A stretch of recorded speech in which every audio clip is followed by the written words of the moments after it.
konteks permasalahan di negara ini jelas. Kita berbicara permasalahan urus takbir ni, saya kata sudah bertahun, dan rata-rata rakyat di kampung, di bandar dapat menerima permasalahan negara adalah masalah governance, urus takbir. Dan governance yang dirujuk di sini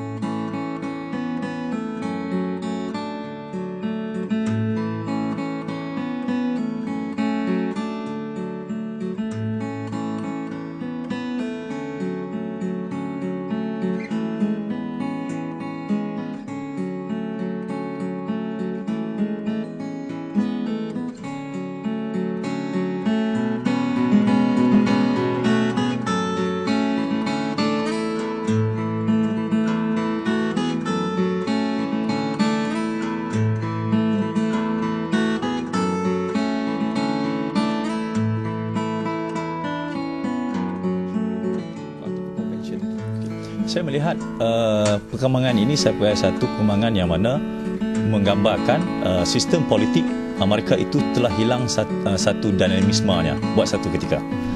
Bush telah gagal memberi satu kita panggil suntikan dinamik kepada politik Amerika.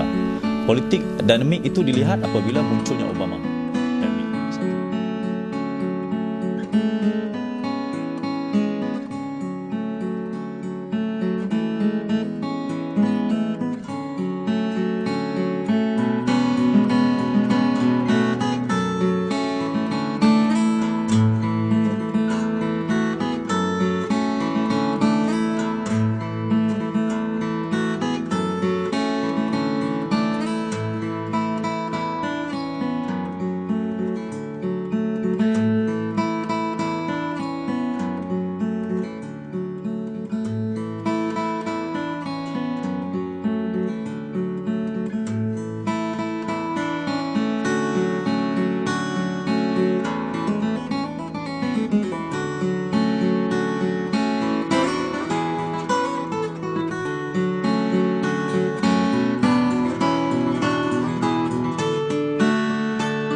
Pembangunan manusia itu kurang ditekankan.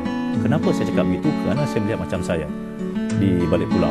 20 tahun dulu, sekolah rendah saya 2 orang 5A. Sekarang 20 tahun lepas tu, bangunan makin cantik, pagar makin cantik, tetapi pencapaiannya sama. Jadi di situ apabila kita menilai pembangunan, apa kita punya indikatornya?